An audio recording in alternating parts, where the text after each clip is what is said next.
O deputado federal João Henrique Caldas, o JHC, é o nosso convidado esta semana aqui do Ricardo Mota Entrevista.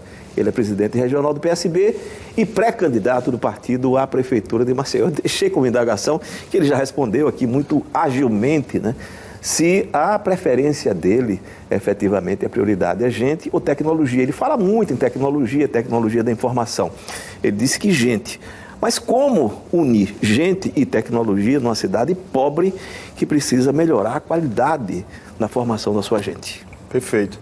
E você me fez lembrar, Ricardo, um programa, né, um projeto que foi anunciado nas últimas eleições aqui em Maceió, que seria o projeto Aprendiz. Nós temos 40 mil jovens entre 18 e 24 anos, que seria uma forma de capacitá-los. Eu destino emendas para um projeto que se chama Recriar, que é um projeto da igreja e que faz capacitação. Igreja católica e também tem algumas comunidades evangélicas e faz a recuperação de dependentes químicos. E muitos deles já saem de lá empregados. Mas você veja que é muito mais fácil... Uma grande tragédia social, né? Uma grande tragédia que precisa ser enfrentada. Isso é o retrato ali do que a gente vê de frente para a Lagoa. Você pega hoje, né, que foi uma proposta, infelizmente, lamentável, e a gente teria que ter, né, vários outros programas para poder falar só das propostas não cumpridas, né, mas mexeu com os sonhos e esperanças daquelas pessoas, especialmente daquelas crianças. E aquele é o retrato. Então, se você chega hoje, se você ver a quantidade, você pega só aqui o Feitosa Jacintinho, a quantidade de grotas que tem lá. Você anda nessas áreas da cidade, sinceramente? Sinceramente.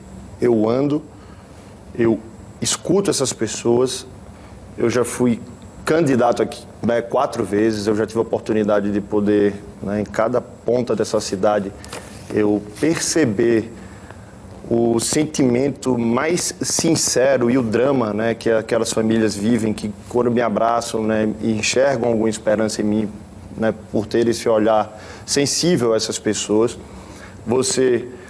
Deixa eu lhe fazer um registro aqui, Ricardo, e eu acho que também vai lhe responder uma outra pergunta no início.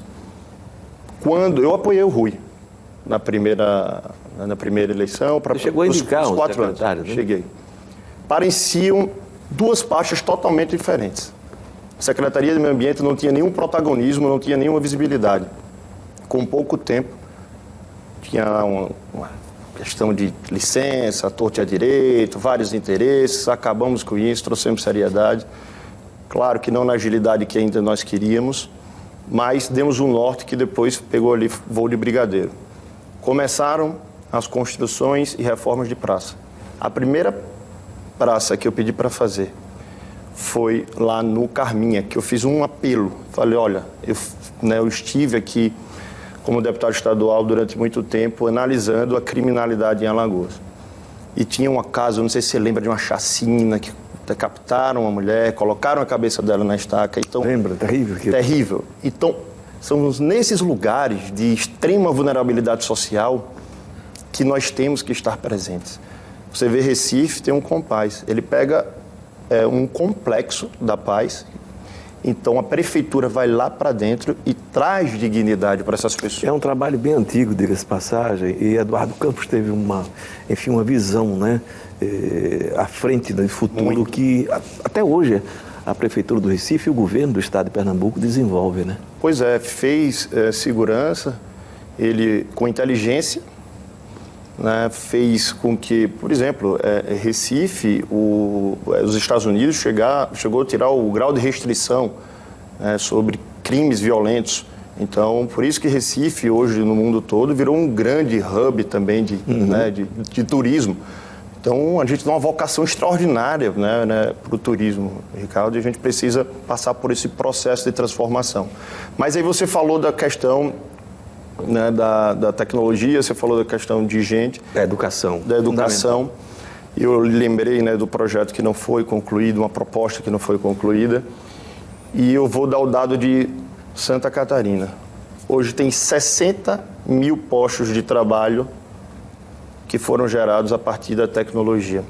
Tecnologia, Ricardo. Eles têm já uma certa tradição, né? Tem uma tradição, mas essa tradição precisa começar e a gente tem o nosso Sururu Valley aqui. Claro. E essa meninada, você tem uma turma de mecatrônica aqui na UNIT e outras universidades, faculdades aqui, a própria UFAL, que são brilhantes. O Senai trabalha. O Senai, você precisa instrumentalizar isso. E muitas vezes você precisa apenas do software, do computador, mas nos últimos 10 anos, matemática não avançou em nada em Maceió.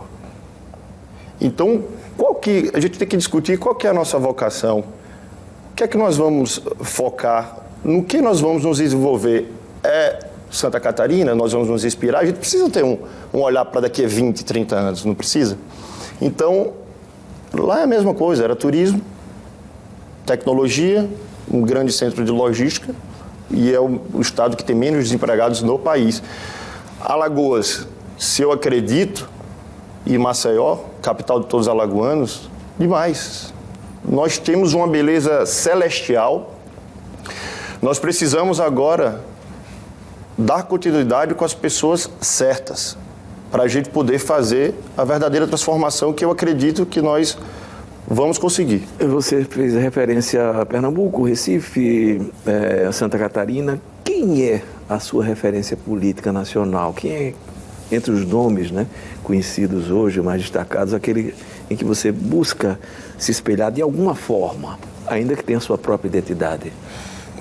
Ricardo, eu confesso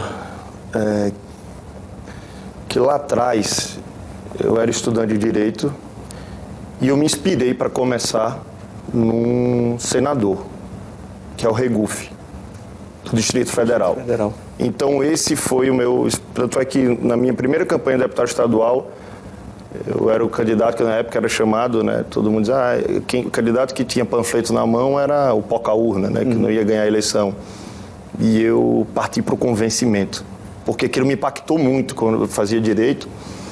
E eu recebi das mãos dele as propostas e ele começou a me explicar o que é que ele queria fazer caso fosse eleito. Você vai para as ruas na campanha? Porque tem muito essa coisa hoje do palanque eletrônico, eu sempre tenho tratado disso, televisão e rede social. É preciso ir além, não é? E as igrejas, as comunidades, enfim, onde houver um espaço público. Você se dispõe a isso efetivamente, correndo o risco até de uma provocação? Sim, perfeito. Eu, na verdade, Ricardo, eu faço campanha nas ruas. Eu não tenho intermediários, né? Eu vou direto nas pessoas, então eu vou conversar com as pessoas, eu dialogo, eu escuto, eu estou sempre de ouvidos atentos, porque eu preciso ser tocado, é aquele sentimento que me move. Quer ver uma coisa? Agora vai ter, a gente está na semana, né, do Dia da Mulher, eu vou para as ruas, é o 4º ano que nós vamos entregar flores às mulheres, é um gesto, né, que nós fazemos todos os anos. Você não tem ideia, todas as vezes, quando a gente vai para a rua, como é revigorante. Se você tiver o bom político, em qualquer momento pensando em desistir, em desacreditar, vá para as ruas. Vá conversar com as pessoas que vai lhe dar a opinião, a orientação e, sobretudo, a motivação que você precisa para continuar firme. Aí você encontra o seu propósito. Então, o meu propósito está nas ruas, estão nas pessoas. E a minha aliança é por elas. Obrigado pela sua presença, boa sorte, boa campanha, que seja uma campanha limpa, né, gente? E, acima de tudo, uma campanha sem esse ódio, né, que as redes sociais, de forma geral, espalham. Sem ódio e sem medo. Como? Sem ódio e sem medo. Sem ódio e sem medo, tá certo. Obrigado, até a próxima semana.